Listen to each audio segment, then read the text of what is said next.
What's Grounded, fam? It's your boy Johnny Gio. Thank you guys for tuning in to the Grounded Phoenix podcast. As always, the purpose of this channel is to express vulnerability and expand awareness to addiction, trauma, and mental health. I got Miko on the mic with me right now. What's Grounded, Miko? What's up? How's it going? It's going good, man. How are you doing today? I'm good. Doing real good. Thank you for coming on. I appreciate you, taking your time. I know you're a busy woman. And I appreciate your bravery because it's not too many opportunities that we have some women showing up, so appreciate that. Show support for the women, show them that, we can do this shit, let's get it done. That's right. Now, I first met you at a Team 12 meeting. It was actually the meeting before the meeting, and as soon as I walked in, I didn't know anybody, but right away you welcomed me and you were like, hey, you know what, here's the spot, go check out these vials over here, you could do your signature, do a cool message on there, and I was like, man, she's super cool. I was like, she's super cool. I felt really welcomed, and that's why I'm really excited to do this with you because I know you have a story to tell. I do. Right away off the bat, congratulations on 26 months. Thank you. 26 months, that's a real big milestone. And before we talk about, the bright side, all the good stuff in recovery, I would like to touch up on, the backstory on you, maybe some incidents or some trauma that you had to overcome, maybe some impactful events that led you to your drug use. Yeah, totally. I mean, my story is not, it's different like everyone else's, but when I was a child, I was adopted. I was 18 months old, so when I, went to live with my parents who were then my foster parents, and I think it was finalized when I was 3. So as a very young child, I've always known that I was adopted. And I had a great family, my parents were very supportive and loving. And I grew up with my brother who was also adopted with me. Okay. We have the same biological mother. And we had a really good relationship growing up. So he and I never really fought. But we shared that bond that we had been through that together. Mm-hmm. I don't want to say that that's necessarily what made me a drug addict, but I think some of the underlying kind of things that come out of being adopted, whether you have the supportive family or whether you've been through foster care just in general and maybe haven't had, that kind of blessing in your life, there's that abandonment issue that is set in stone. And it doesn't really matter, whether you were able to be adopted and have a loving family or maybe you went to multiple foster homes. There's always that abandonment thing that it sits with you. Definitely. And yeah. That's definitely, one of those things. I think once I started doing a lot of my step work, that kind of came into play. The abandonment issues and how that affected my life without even knowing that that's what it was. Mm-hmm. Right? Trying to fill a void of something that even though I had this great family and all of these opportunities and all the love and the support, there was always that something's missing, right? And reaching out and trying to figure it out and needing validation and needing the boyfriends and the relationships and, whatever stuff I could grab to try and fill it. And it, and that just kind of took off. For sure. Yeah, I definitely relate to that. And I actually, I had a mother and a stepfather, but I was talking to you earlier, I felt sort of that abandonment issue because I never met my biological father. Mm-hmm. And for sure, I definitely understand when you say it could probably stem from that, but not necessarily. That wasn't the exact cause. The exact cause, right. So let's dive into your drug of choice. What was that like? So I am 100% a meth addict through and through. But also, I've done everything else. It's just once I found meth, it was the world opened and I was the queen. Right? You were the queen of chill. You were talking about how it didn't really necessarily get you all pumped. It didn't. So I know in the beginning, I started by doing, lines, snorting lines of meth and my face on fire. And for a long time that was okay because, you could do a line and you would be, you feel invincible. Right. And I could stay up all night. I didn't have to eat. I could just go about my day and do whatever stuff that I was doing. And it's because before the meth, there was tons of drinking and going to clubs and doing all that stuff. And then it, excuse me, it kind of went into going to raves and going to those massives and going to the desert festivals and doing the acid and the mushrooms and the ecstasy and like everything. All of that and stuff. I always found that like, you know, in the ecstasy pills, you know, you never know what's in them really. Never. So like the ones that were more meth based were my favorite. Oh. You know, and that was, I would always like look it up online and be like, which ones are these? You know, the and yellow Batmans are the ones. Yeah, like are they the green Xboxes? Like whatever. And it's like people's reports and like, oh, some people were saying this, and this, and so we would look for specific ones because I liked that feeling of like being up, being able to dance all night, be awake all night, like I'm talking to people. So in the very beginning, like my meth use was like, I was pretty chatty, but I wasn't like doing weird stuff. Like not right away. You know what I mean? So like some people would get kind of weird and just be like off into you. Weirdo. Still weird, by the way. Yeah, still weird. That's okay. And now I'm weird and I embrace that. But like exactly. In the beginning, it was like I was okay with just, you know, feeling really great and being awake all the time. And I was like, I think at some point I still had a job at one point. So like I was able to like stay up all night and go to work and like do this thing it's crazy to think about it now because it's like, how was I possibly working? And like I was on drugs, you know what I mean? But like I kept it together enough to be able to work like I was a vet tech at the time. So it's like I'm working with people and their animals and like running blood work and typing notes into a computer and like doing all these like, you know, slides under a microscope and like, you know, all this stuff high as a kite. And so like it wasn't something that made me, I guess like I could function. And so like to me, I was doing okay, you know, and then eventually like, you know, I went from lines to like smoking. And once I started smoking, it was just like, I had found my calling. Oh, you like, found your yeah. Is it like night and day? What's the difference like? Because I've snorted crystal before. I've never smoked it, but like just a little curious. I think it's like, you know, there's less of a burn, but I also really liked the very simple act of like having a pipe and smoking it. And like a lot of people liked bongs. A lot of people liked, you know, doing like hot rails and like doing all this stuff. And like I was completely content with just like a little, you know, a little pookie and give me a sack and give me a lighter and like I could sit in the corner and I could be happy. Right. And so like there was a long time where I would be like, you know, chilling at the homies pad or whatever and like just be drawing. Or like at one point I was trying to do some online school thing and like I could really focus. And so I don't know like if it's like an ADD thing or whatever, but like it kind of like it made me feel invincible, but I was calm. And I think the longer, and like the longer I used, you build a tolerance. Right. So like, I mean, I've used for 8 years straight. Never stopped, never tried to stop. I remember there was a moment in time where I was like, somebody asked me like, can you stop using?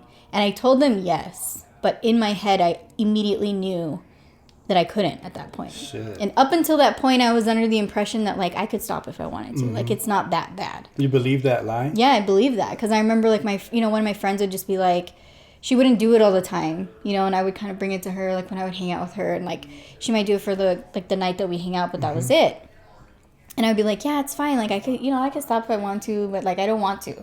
And then I remember that time came when like somebody else had asked me like, okay, can you stop doing that? And I was like, yeah, I can stop. But I knew in my head that I couldn't. And so from that point on, anytime somebody asked me like, or like a boyfriend tried to say, you need to cut down or we're only going to smoke this many bowls a day.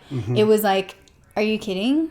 You know? For what? I'm good. Why? What's like, the point? I'm fine. Yeah. And like even those moments towards the end when I was like, you know, feeling that emptiness that like using wasn't really bringing me the joy or like anything good. I remember sitting there and being like, when is this going to end? Right. You know, because I didn't know how to stop. Like once I started using, it was done. I didn't try to, like a lot of people talk about breaking their pipes and throwing, you know, flushing the sack down the toilet and doing all this stuff. And like, I knew that the second I flushed anything down the toilet, I would just immediately go back to There was no point. Picking something up. Yep. Definitely no point. Zero reason. So it went for like that for a long time where I just kept using. Like I would use everywhere. I used in the Disneyland bathroom. The happiest place in the world. Happiest place in the world. In the bathroom next to, you know, like some 4-year-old with his mom in this little stall, you know, and like, it's just like I didn't care. Take me through the thought process, like why you were in the stall. Like what were you thinking? We're like, this is not right, or you just didn't give a fuck? I didn't really care. I didn't think about, anyone around me. Like I knew there were people around me, and I knew that like they wouldn't be okay with what I'm doing. Right.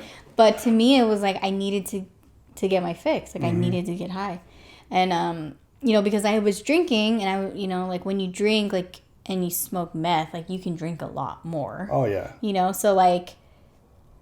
Whatever, like I'm drinking cool, but like really my thing is getting high. So like I would just go in the bathroom and get high, and like I didn't care, Like I mean, I wasn't like super arrogant about it. Right, like, right. But you were discreet. I was discreet meth smoker in the bathroom stalls. You didn't make it totally obvious. Right. But dude, that's crazy. And I actually kind of feel bad doing similar things that I had done. I don't really like Disneyland myself, but there's some stuff that I'm not proud of. Right. So I can relate to that. to that. Now, you talked about how you were like a functioning addict, and your life wasn't necessarily going completely down the drain. So for you, it was like, why should I even stop? Right. There was no consequences. So like I had been in a drug raid really early on in my using. Ooh. It was really intense.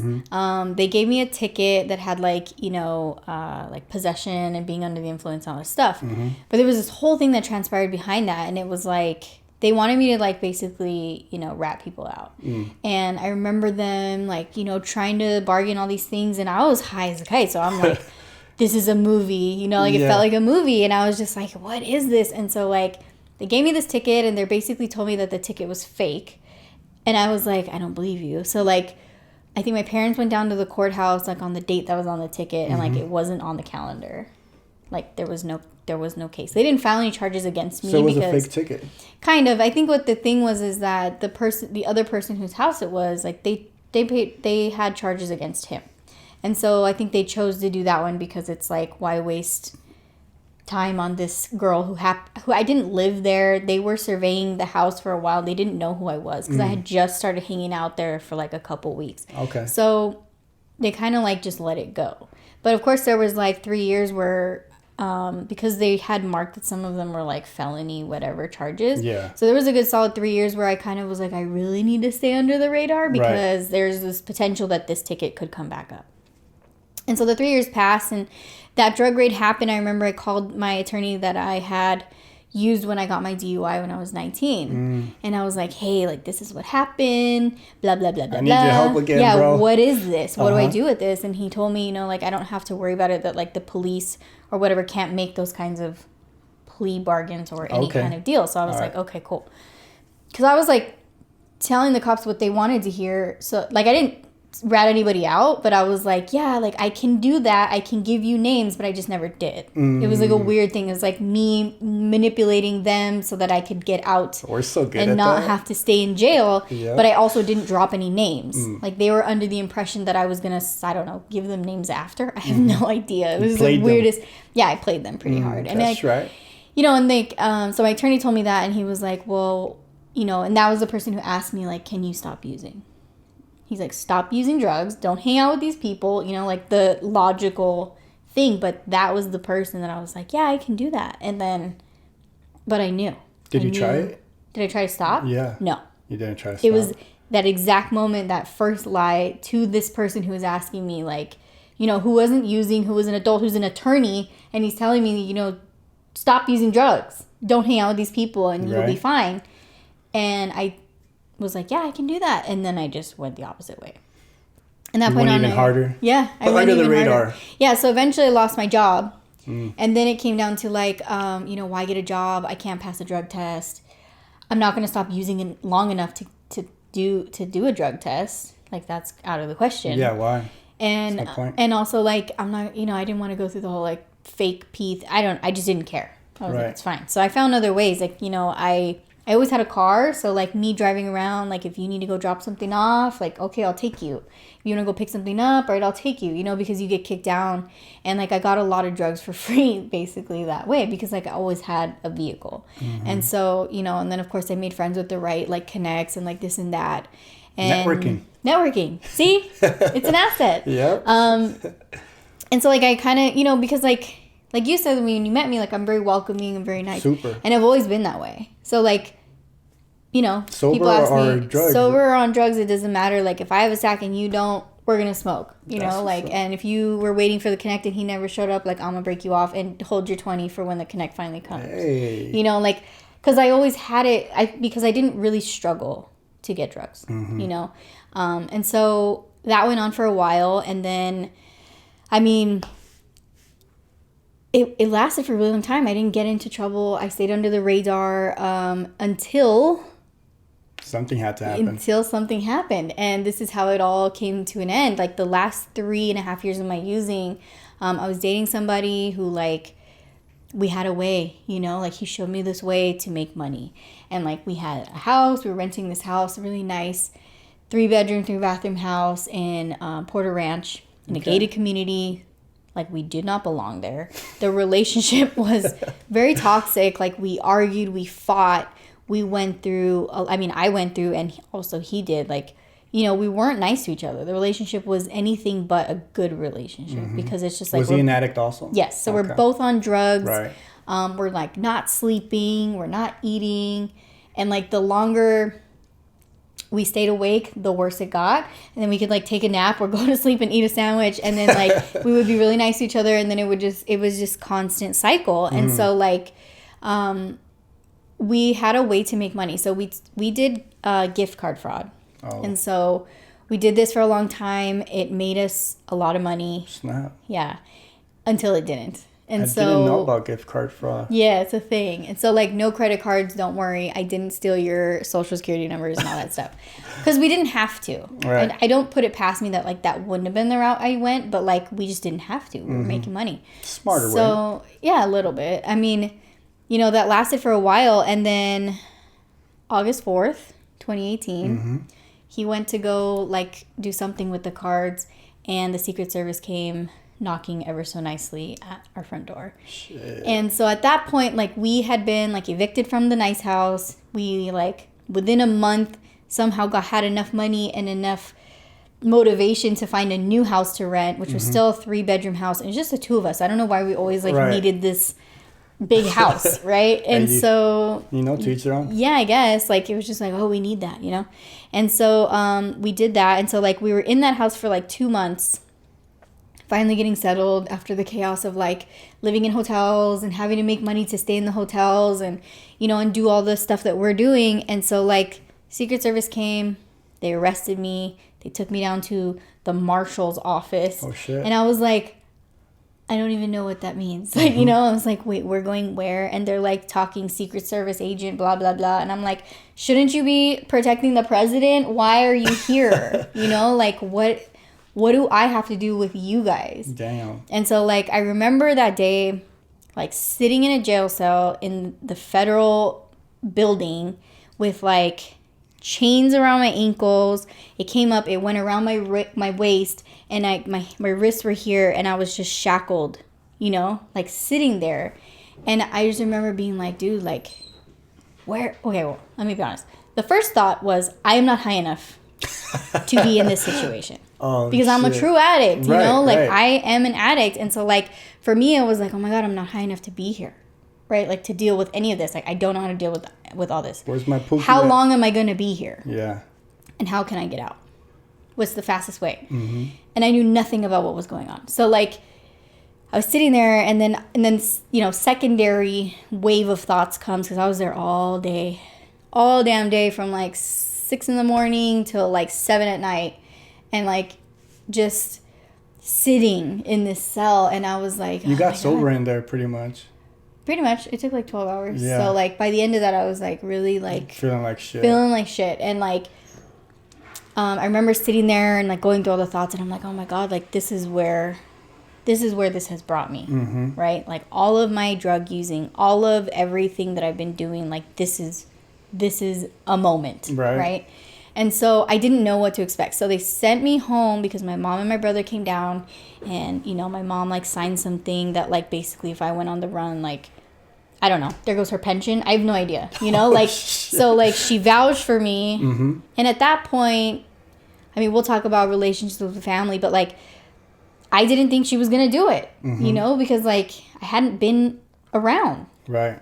She still had your back? Yeah, but she had my back. Like, she didn't know what the heck was going on. She didn't know what I had been up to. She didn't know any of that stuff. Of course, every time I came in front of my family, it was like, everything's fine and I'm happy and blah, blah, blah. And I would come and go as I pleased. Right. And so the judge sent me back to my parents' house. I had to wear an ankle monitor and be on strict house arrest. I couldn't leave the walls of my house. Shit. And I was sleeping on the floor of my mom's office, and my dogs had the couch. Mm. And I remember, like, just sitting there. And that first night, I mean, you know, they took my phone. So, like, I had a tablet, and I jumped online or whatever, downloaded some kind of texting app. And the first thing that I did was reach out to somebody to bring me something to get high. Because I was like, I can't do this. Like, what is going on? And so, like, I had to process everything. And the last place that I wanted to be using was, like, at my parents' house. You know, it's like, I didn't want to, but I had no other option. Yeah, you got to get better. Yep. And so, like, I started getting high right back, you know, and, like, so the next day I went down to the PO's office and they told me, you know, like, stop using drugs, or they started talking about going to treatment. And at that point, I was so exhausted and so miserable and so ready to stop using that I was like, this is it. This is the moment that you get. Like, somebody's offering you help, or, like, there's a way that I can, you know, do this. Because I didn't think about it sooner to, like, be like, hey, mom and dad, I need some help. You know, I didn't think about it. Like, it just wasn't ever an option to, like, ask them about, like, how can I get to treatment, or I didn't know about it. But when you believed your own lie, remember, you were like, you could do it on your own. You already had that in your mind. And yeah, and it's like, you know, oh, I'll stop whenever it happens. And so that moment happened, right? And I was like, okay, here it is. And so it took them about a month or so. They were supposed to find me a place to go to treatment. So they sent me back home with all these rules. They started sending me to meetings. Like, they set up this whole schedule. I was going to one meeting a day, but I was going to one meeting a day high. Because, like, just because I had all these plans, like, okay, you're going to go to treatment. We're going to find you a spot. You're going to go to these meetings. Like, you can give me all these things, but, like, as an addict, like, I don't know how to stop using. Like, I don't know what it means to not pick up. I don't know what it means to stop using drugs. Like, I don't know by myself, in my own self-will, I cannot do it. Right? And so I started going to these meetings, and I remember, like, the first meeting, my mom went with me because I had to have a chaperone. It was like a step in tradition meeting, and I was so lost because, like, we had whatever book. I don't even know what book it was. There's all these weird people at this meeting. Right. Like, some people are loud and obnoxious. Some people are quiet. Like, it was a big meeting, and they went around, and they're, like, saying, you know, like, who's newcomers, blah, blah, blah. And I was just like, I don't know, like, if I want to speak up, you know, because I was like, first of all, I'm high as shit. Like, do I count? I don't know if I count as a newcomer yet because I'm not actually clean, and I knew, and I didn't want people to notice me. I didn't want people to, like, which of course they did, because, like, now that I know how meetings work, like, when you see a new face come into the meeting with the expression that I'm sure I had, like, you know that person's new. Mm-hmm. And so, like, someone came up to me at some point and they gave me a newcomer chip, you know, and they were really nice to me, and, like, I was like, okay, cool, you know, that was nice of him. But I was very skeptical. Yeah. It's like, but, like, what does he want from me? Yeah. And, like, what I gotta do. Yeah, and, like, I'm scanning the room, and I'm like, yo, that person's not clean. There's no way that person's clean. Like, all these things, right? Because, like, I didn't believe that it could happen. Right. I just didn't understand. And so, like, especially we're reading this random book. Like, I don't even know what the heck you guys are reading. Like, what is this? You know? We're in the middle of the whatever. It's probably a tradition now that I think about it. I'm sure it was a tradition. And, like, it's just, like, what are these words? Right? So I started going to these meetings, and, like, at first I kind of used it as, like, an hour out of the house because I was, like, stuck in the walls. I couldn't even go in the backyard. And they were like, if you smoke... it was that strict? It was strict. They came to the house. They kind of, like, surveyed the walls. And, like, it was so strict that they were like, if you smoke cigarettes, sit by an open window. Like, I could not go outside. Damn. Because they didn't trust me. And, like, for the right reasons, I guess. Because most wanted. Right. Right here. I got you right here. Yeah. Shit. Come get her. Come get her, somebody. And I remember there was a point in time when I was, like, you know, still using before I went to treatment. And I ran out in the middle of the day.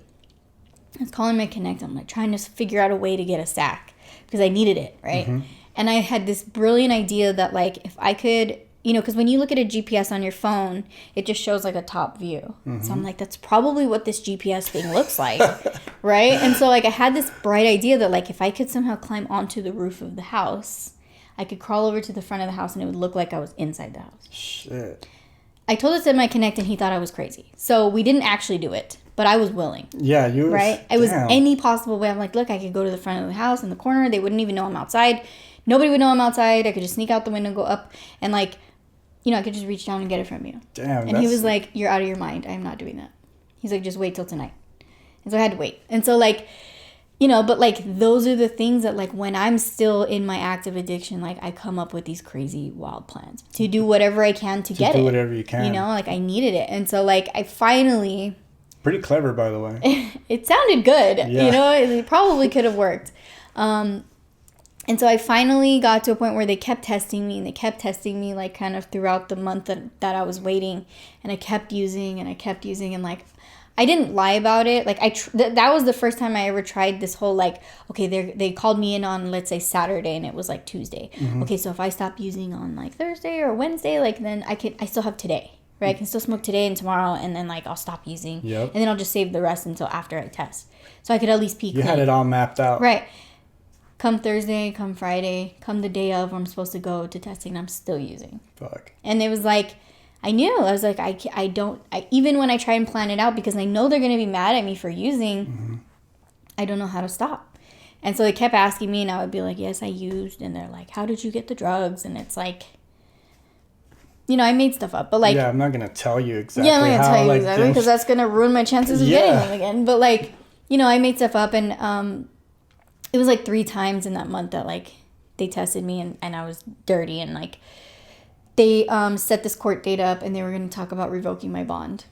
So they were going to actually take me in, and like I couldn't. It's like even with the thought of going to federal prison to wait to go to treatment, I couldn't stop using. Damn. Right? And I didn't want to go there. I still don't want to go there. Like I didn't want to be in there, but like my disease of addiction, it doesn't care. Right, what the consequences are. So I finally made it to treatment. I found a bed. I was calling at that point. I'm like, I'm trying to find my own bed because like you guys are taking too long. Yeah. And so I found a bed in treatment. I went there, and I got high up until the very last moment that I could leave my house. Like I couldn't let it go. And so like, I'm grateful, I guess, that I got that last one, because a lot of people are like, oh, I didn't even get to get high before I went to treatment or whatever. But like, I got to do that. I got to the facility. We did the intake thing, and right before they took me over to like, I guess like do my shakedown or whatever, I was like, hold on, can you get rid of this for me? And I gave them my pipe, because like I didn't want to leave it at home, mainly for my parents to find. I didn't want them to find it. I didn't really think ahead about like, oh, when I come back, I don't want it, like whether I want it to be there or not.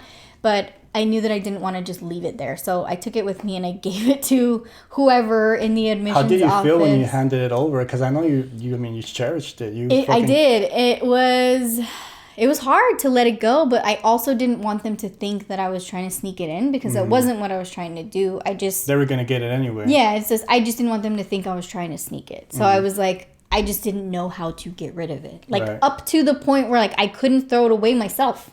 Like that's how attached I was. It's pretty intense. To that, right. So I got to treatment. I got the break that I needed. I got clean. And then I learned very quickly that I have all of these behaviors, and I guess you could call them defects, that I was running off of, because now you took away my drugs and I still continued to get in trouble. Yep. Like I broke rules. I tried to get away with shit. Like, I love being sneaky. I love it. Like if I can find a loophole, if I can find a way around it, like I'm going to find it, because I don't know, like it gives me excitement. I have no idea. Like there's not really something I can say, like a pinpoint, like this is why I do it. I just did it for so long. I stayed under the radar for a long time. And so like I figure I can get away with everything. Right. But I learned very quickly that I cannot. And that's just not how life works. So I learned to follow rules. And that was the first, I got kicked out, because I broke too many rules. In 39, I was in treatment for 39 days. 39 whole days, and I got myself kicked out. It was supposed to be... How long were you supposed to? It was supposed to be like a 60 or 90 day program. Okay. So like maybe halfway. Not even halfway, right? I barely made it there. And so like I got kicked out and I got sent back home. And I was like, oh no, this is it. They're going to take me in for sure, you know, because I remember my PO told me, like, if you don't complete this program, I don't have your back anymore. I remember those exact words. And so, like, right when I got kicked out, I was like, oh my God, here we go. And so I had that moment where I was like, okay, I have like 40 days clean. I'm going back home. That's the last place I was using. Like, all the things that people talk about, you know, their fears of, like, going back and, you know, having to be in somewhere where they were using last, or like be in their hometown where they started using, or all these things. It's like my Connect lives like 3 blocks away from me. There's just triggers right there. Yeah. And I made that choice that when I got home, like, I was just going to stay clean, because I was like, I've already got myself into enough trouble as it is. And so why make it worse? So I actually decided to stay clean. I called my PO. I told her what happened. She kind of already knew. And she was mad. And, you know, she was like disappointed or whatever. But she was like, all right, well, set up your meetings, you know, however you want to do it. And, you know, I had this whole schedule thing. I had to like put them in and get it approved because I still had the ankle monitor. And so I set up the meetings, and she was like, okay, we'll probably have a court date to discuss, you know, something further.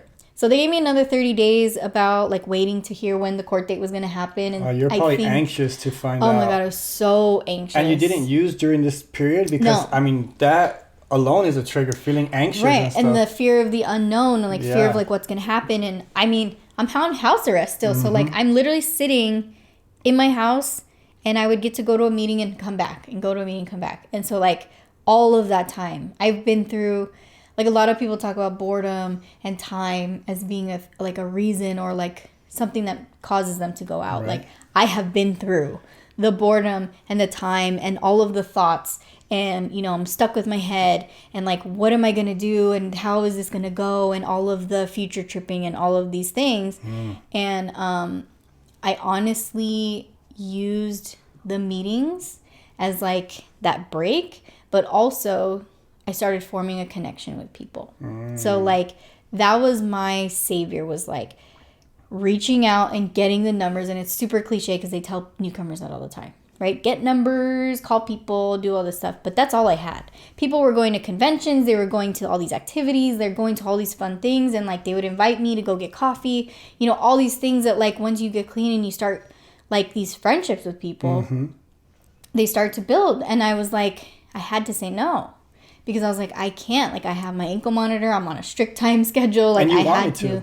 Yeah, and I wanted to, you know. And it's like, fuck, like, now I'm missing out, you know. And that like, I want to join these people that are now my friends, but I can't. So instead, it was like, I had to figure out a different way. So, like, I would, like, FaceTime people, like, when they're out, you know, having coffee or eating or whatever. And, like, I would utilize the phone as much as possible. Even when it was, like, somebody new that like maybe came into a meeting and that I met and kind of clicked with, I was like, it's still worth me calling them, because like I'm stuck at home. I don't have any other choice. And so like that's what really kept me clean. And so by the time I got to my court date, I had like 60 days clean. And they were like, well, we want you to go back to treatment so you can complete a program, but now you're too clean to go back to a treatment center. So they won't accept. Right. So I was like, so are you telling me to use? Like, is that what we're doing here? Oh my God. And so like I literally went through that thought process where I was like, well, if I use, I can go back to treatment and then I can complete, because I know I can do it. Anything to justify using again, huh? Right. It was a justification. And so I was like, yeah, that's probably not actually what they're saying. So like I didn't use, and I stuck with, thank God. Although it would have just sent me back to treatment, but it's like, I honestly was like, you know, that whole treatment setting is like not really very fun. Like it's fun when you're there, you build friendships and stuff, but like I don't like all of the rules. I don't like having to follow rules, you know, obviously. And so like for me, the biggest deterrent to using at the very beginning was like, if you don't want to go back to treatment, don't use drugs, because I can't stop unless I go to treatment or get arrested. So like I was okay with that. I'm like, all right, I don't want to go back to treatment, so I'm not going to use drugs. And so I went with that. And so like the court was happy with that. Like we found some other ways for me to complete, you know, a program of whatever, you know, I did some other thing with the court, and like it took a long time, but I wore an ankle monitor for 384 days. 384 days? Yeah. Did it leave a mark? It probably wasn't that tight. No, it wasn't that tight. It was okay, you know, like it was annoying, of course. Like I wear skinny jeans, so like, you know, the whole process. And like I know my dad was always like weirded out when I would wear shorts or something. But like I was going to Disneyland, I was going to Universal Studios. Like once I got a curfew, I was like, let's live life again, right? Yeah. Like I'm gonna live. And I had a job. Like I started working at this restaurant, and like I had money coming in, and like just freedom again, and this new appreciation to freedom. Not even just like not being locked up, but just like freedom to live life again. And that was like a huge thing, because now I could like, you know, take my friendships that I had made that were pretty solid, because like, you know, in order to stay clean, like I had to reach out. And so I made some really solid friends, and it was really, really good. Like when I finally got it taken off, it was like, oh my God, like the biggest monumental thing, because I was like, oh, it's finally gone. Fuck, I can't imagine what you went through. Like that shit would bother the fuck out of me. Like seriously. Totally. I mean, I would go to Disneyland, and like people would be like looking at me and like whispering and like you had pointing. major street cred or what? Yeah, pretty much. Walking around like a G. Yeah, and it's like it was a thing. And I mean, I would like bedazzle it sometimes, and like put like sequins and like all these things on it, and like, you know, and like that just became a thing. And it was kind of like what I was known for in the rooms, because they would, you know, like here's this little, I'm like 4'11", so I was like, who's this little thug criminal life, right here, you know? Yeah. So it was really good to get it off, because I was just like, ugh, like cut this thing off, take it back. I don't want it anymore. I'm done. And so like from that point on, I think a little bit after that, I got my year, and then it's just been a great whole beginning, you know, like everything's been really good. I mean, the court case is still going, and I have, you know, some time to, but like everything's looking really good, because I learned very early on how to follow rules, even when I didn't like them. And that was like one of the bigger lessons there, was like, even when you don't like something, sometimes you just have to do it until you don't anymore. Of course. And right? nobody likes to be told what to do. And so I want to just continue on with the early recovery question. Okay. And I asked this question, I'm going to start asking it a lot, because I think it's really important. And knowing that you work in treatment, you're familiar with it, which is post-acute withdrawal symptoms. Oh, yes. So I know you were talking about a little bit how, like, you know, you were like, you felt bored and stuff like that. I know in my personal experience that when I stopped drinking, I felt really bored. But on top of that, I was super sensitive. Like all my emotions were stronger. My thoughts were louder. Like, what was your experience of pause? My experience with pause, it was really interesting. So like I remember like when I was in treatment, I couldn't remember anything. I had the worst memory, and I started freaking out a little bit, because I was like, oh my God, do I have early onset like Alzheimer's or something? Because like I felt so just slow. Not slow, but like I couldn't remember stuff. Like short-term memory was just terrible. And like I started freaking out, like, oh my God, like have I lost all my memories? Have I lost like my short-term memory? And like until I learned about pause. And then I learned that like, you know, that was a thing. And so like for a long time, I was waking up super early in the morning. Like even if I stayed up late, like I just couldn't sleep past like 5:30. I had the shittiest memory. I had my mom send me like little notebooks, you know, so that I could like write stuff down, and like I had to write stuff down or I forget. To remember? Oh, it was that drastic? It was pretty bad. Like, you know, just little things, but it was just like anything I needed to remember, whether it was like important date or a time or like a session that I had to go and get, like I had to write stuff down. Did it like gradually go away, or how did you cope with it? So it got worse before it got better. Oh shit. And I learned about pause, and I kind of was just like, okay, it's just going to take some time, right? So it says it takes like 18 to 24 months. I don't know when it finally started fading off, but it did get better. And I know that like I had some high anxiety when I was in treatment, you know, and I never really like felt like I had high anxiety, but like high anxiety, I wasn't sleeping, you know, like I could fall asleep and sleep, but like I literally would wake up super early, you know, and it was just like, that's just how it was. Did you feel rested? Sometimes yes, sometimes no. So, I mean, the sleep schedule was definitely, you know, it was fucked off. Like, you know, a lot of people get off meth and they sleep for multiple days, but like I kind of like, I couldn't do it. Like, I would just wake up and be awake, you know? And so I dealt with that, and it just took some time, you know? But, like, understanding and learning that, like, my brain was just trying to balance back out was the biggest, like, eye-opener. And I was like, okay, I just have to let it have time. I have to let it heal. Like, I spent 8 years putting all of this trash into my body. Into your brain, too. Right. So, like, I had to just kind of be like, okay, it's going to get better. So I just wrote stuff down, and, you know, and then once I got out, I used my phone calendar and stuff to just set reminders and do all these things. But, like, it was really scary for a minute, because I was like, oh, my God, I've lost my memory. Yeah, thank you for sharing that, because it's freaking important to understand it's not just the hangover or, you know, kicking the drug. Let's talk about, you know, how you maintain sobriety. So I maintain sobriety. So I was introduced to Narcotics Anonymous. Okay. I was actually introduced to both. Like, I did AA or NA meetings. And then my first sponsor when I was in treatment actually was an AA sponsor. Okay. And so, like, I kind of grabbed onto her. I really liked her story that she shared. And so, like, we started doing the AA steps, and, like, that was fine. I have no problem with that. I didn't really find any issues with, like, the specific wording of either one.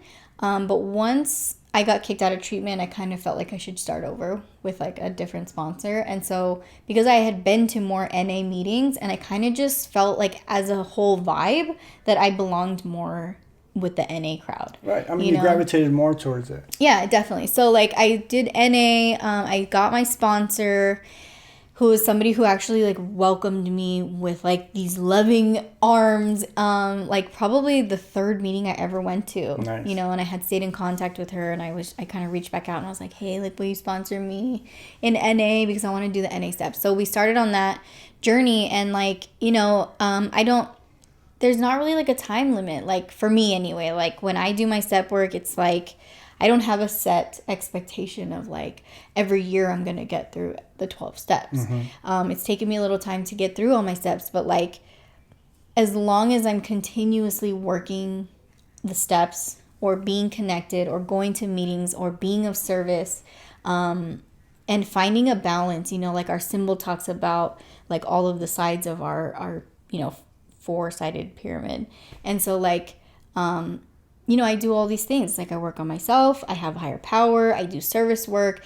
It's like this whole balance of things, and I've kind of learned my own way to do it. But it's like, I go to meetings, you know, I'm of service. In the beginning, I was really going to a lot of meetings. I was going to 13 meetings a week. No, stop. Because that's what I needed. Yeah. You know, like, I had all the time in the world, and I just couldn't get enough, you know, because I wanted to stay clean so badly. So I needed just the people and the meetings, and learning how the meetings worked, and, like, sharing and learning about the, you know, doing book studies and, like, all these different things. And I kind of just, like, put it all together. And so, like, as the time progressed and my recovery got a little stronger, I started adding different levels of service in there. Nice. You know, and I continued to do step work. I continued to talk to my sponsor. Like, I'm not going to say that, like, I've talked to her every single day for the last 2 years, because I haven't. I called her a lot more in the beginning than I do now, but, like, both of us have a full work schedule. You know, we have lives, and, like, I call her, you know, every now and again. And so, like, we do step work and all that stuff. But the biggest part of my life, I think, right now is kind of focusing on service, because as we round up to the 12th step, it's like we share what we were given, right? Like, I get to share the message, I get to help another addict. And it started in like, service work. And I started by going to, like, you know, being a GSR, I'm going to area for, like, a certain meeting, kind of representing a meeting at each month to kind of get information for them. And then I kind of, like, stepped it up, and I started doing a subcommittee. And so I do PI and phone lines. So we are two kind of different areas that we come together. So public information, which is, like, you know, we do presentations, and we you know, anywhere that might need, like, if it's a treatment center, or if it's a mental health place, or, like, all these different places, like, we were planning on doing actually a police department presentation. Dope. Just to kind of spread the information about, like, what Narcotics Anonymous is, what we offer, how to find us.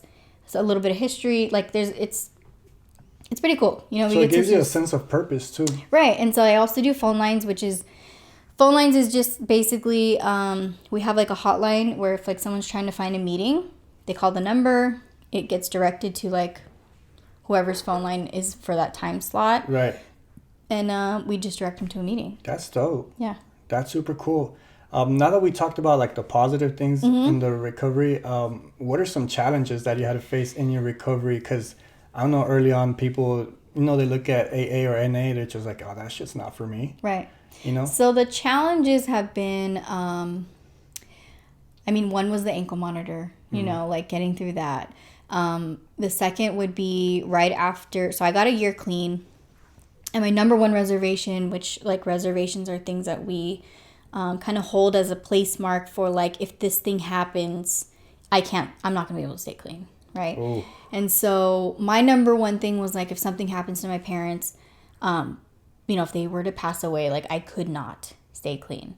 So I got a year clean, and shortly, a few days after my 1 year celebration, like within that first week following, my dad was diagnosed with stage 4 lung cancer. Damn. And so from that point on, it was really quick, but like within the next 3 months, he was like in the hospital. And then right before Christmas, on the 21st of December of last year, he passed away. Oh my God. And I had, 15 months clean. And it was a huge, that's the biggest thing that's ever happened in my life, right? Like, this is my dad, like he adopted me. I had, like, me and my dad were super close. Like that's my dude right there. And, and he was gone, and I was like, in that moment, and I'm just like, how am I going to do this, right? But like, when my dad got sick, I reached out to my sponsor. It was one of those things where it's like, I could call the Connect, or I could call my sponsor. And almost subconsciously and almost second nature, I dialed her number, right? And it was kind of like one of those things where like my higher power just kind of worked through me to put me in the right place.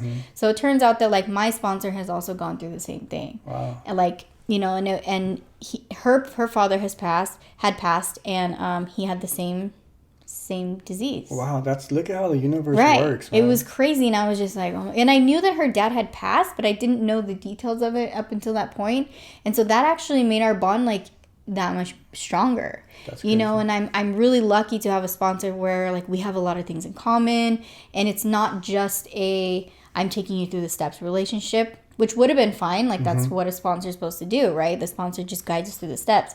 But I'm lucky enough to have a sponsor who has become a very strong woman in recovery who I can look up to and come to or go to and, like, share, whatever it is. So, like, my dad passed, and, like, I had my sponsor, and I had, and I had talked about it. I talked about it to my close friends. I didn't necessarily open up to it about, like, everybody at every meeting, because, like, that was my process, right? So I told my close friends and all that stuff, and like, and it happened.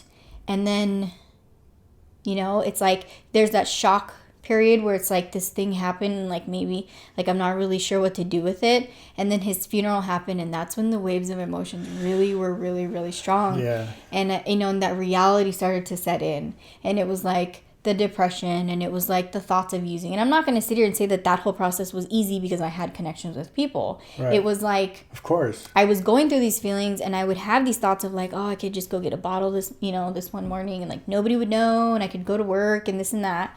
But instead of actually, like, I had the ability with 15 months clean, I had built enough of a foundation to know that like I can think through these things before I act on them. And so like, I played the tape. Like, that's another cliche thing, but it's like, I thought about it. I'd be like, okay, so if I go do that, I'm going to get drunk. I probably won't make it to work, and then I'm going to go get high. Like, that's how, yeah, it's like, that's how this would roll out, I like the way you put that. And so, like, that's exactly what I did. And so instead of getting up and going to the liquor store, I got my phone and I would call my friend.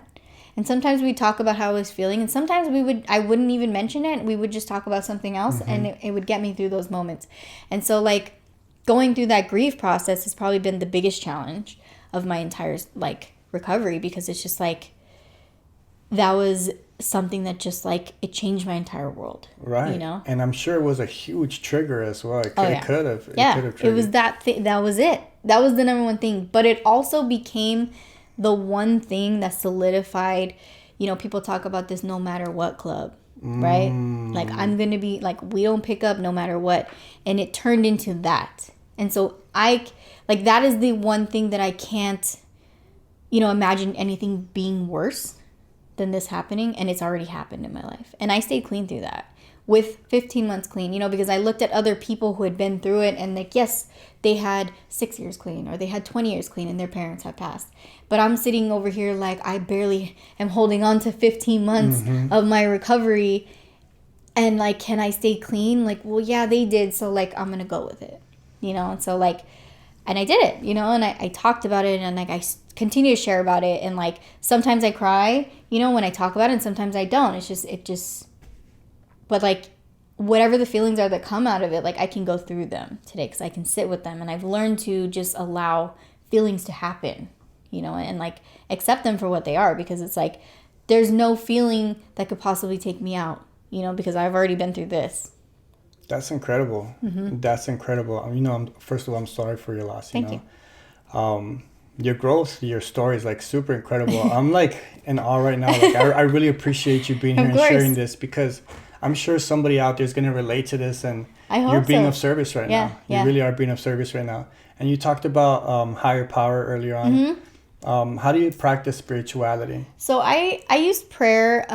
My spirituality, my journey with spirituality has been really, it's interesting. Like I laugh at it because like when I first came in, you know, like I can't say that the whole like word God really turned me away or anything, but I was kind of just like, I had a belief that there was like definitely something bigger than me. Like I believe in aliens. I believe in, you know, space and like, Bigfoot. You know, whatever, everything, you know, it's like whatever, like come at me. It's fine. It's an idea. It could be the world is huge. You know, I believe in the multi-universe, like, you know, other dimensions, like all these things. And it's like, so I knew that there's something out there, right? But I didn't have like a definition. I didn't have an idea. I didn't have a connection with it specifically.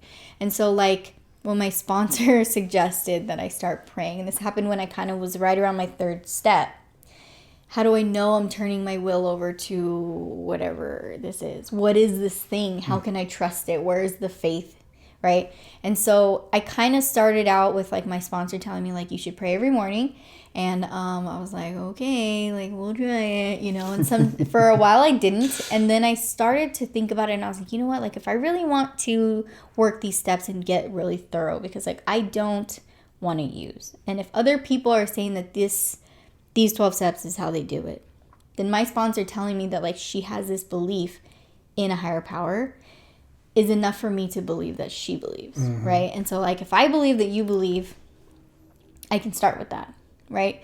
Whatever works for you, it could work for me, you know? And so I started praying, and like I was patient. I guess that's something I've always kind of been, like I've always had a lot of patience, and I'm blessed because I know that patience can be difficult to gain when you don't have it. Right. And so like, I'm usually pretty patient. And so like, although, you know, like with the ankle monitor, I wanted it gone right away. Like I wasn't very patient with that. I learned very quickly that like, the longer that I do what I'm supposed to do, then things kind of happen for me. And that has to be evidence of a higher power in play.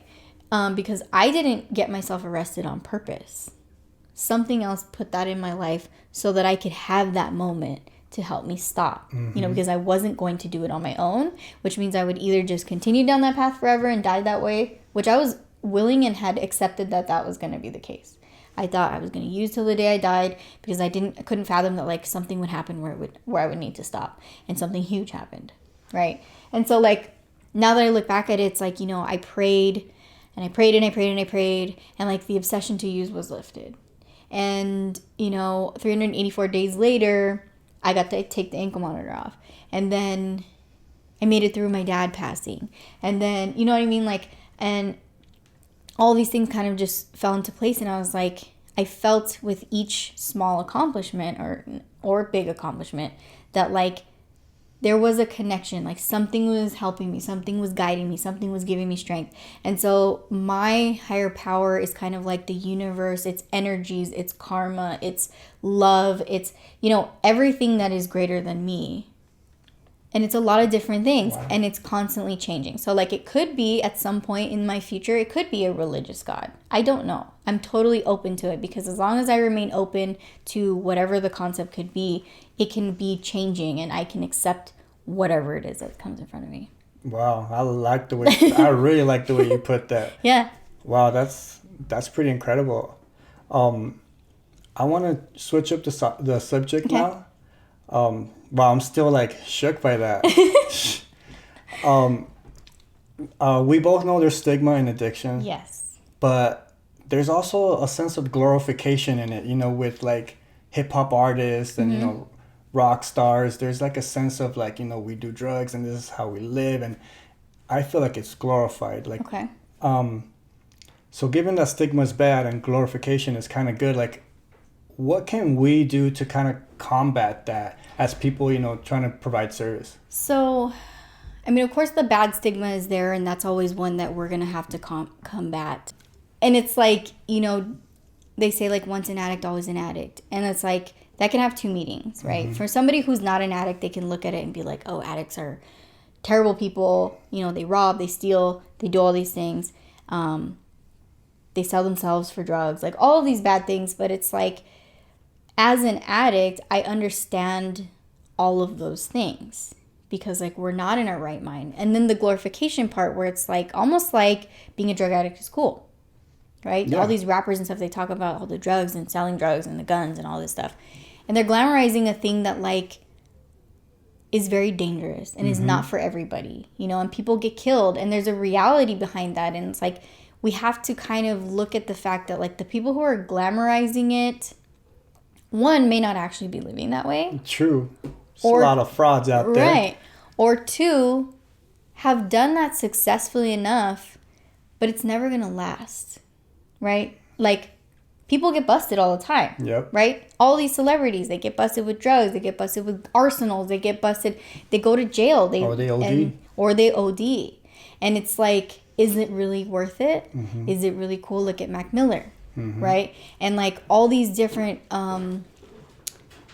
people in the in the eye, and it's unfortunate, especially right now, I feel like, because a lot of these young kids in their like early 20s or coming out of high school, like that's what the media is telling them, that like drugs are cool and this and that, and it's cool to be a drug addict.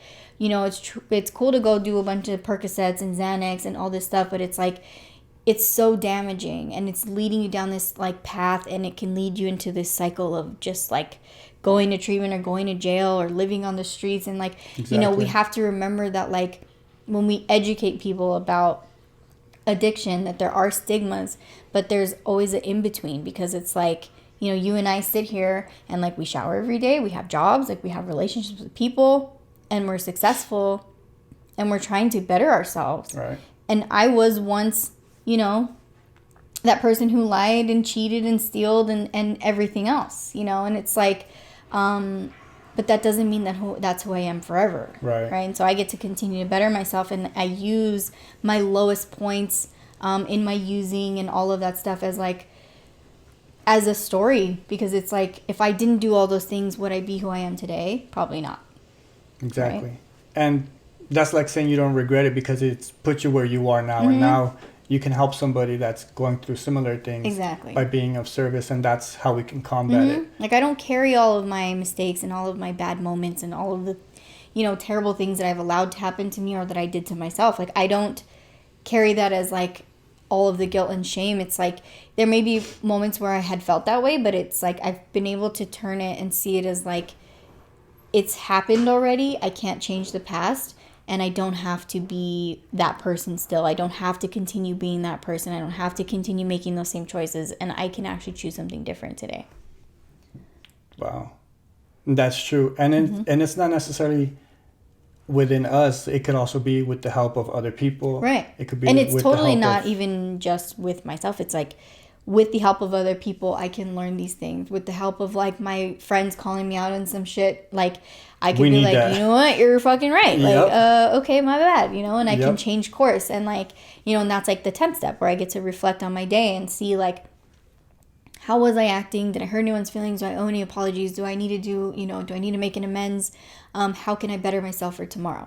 And it's not that I'm striving for perfection, because I'm human, and right. I accept that like sometimes I'm going to fall back and I'm going to, react in old ways, or, you know, or in old ways with new situations. But I get to look at those moments and be like, oh, okay, I didn't like how I reacted there. So the next time this happens, like, maybe I can react better. But I'm never going to be perfect, and I'm not striving for perfection. That's another thing that I kind of like have accepted, because it's like nobody is perfect. You know, even the people with the most money, like, are they really happy? Are they really truly happy? A lot of them have mental health issues and they're struggling and they go through all that. And it's like no amount of money can actually buy you sanity or serenity, right? But what I have does. Or even like the best looking people, they have a shitload of insecurities. Exactly. And it's like me being an addict, like I can take pride in that because I have a way to be able to look at myself and make myself a better person on the daily, you know? And not everybody gets that. Nope. Yeah, reflecting is definitely important. Holding yourself accountable, letting other people put yourself on check, and accepting the help. Totally.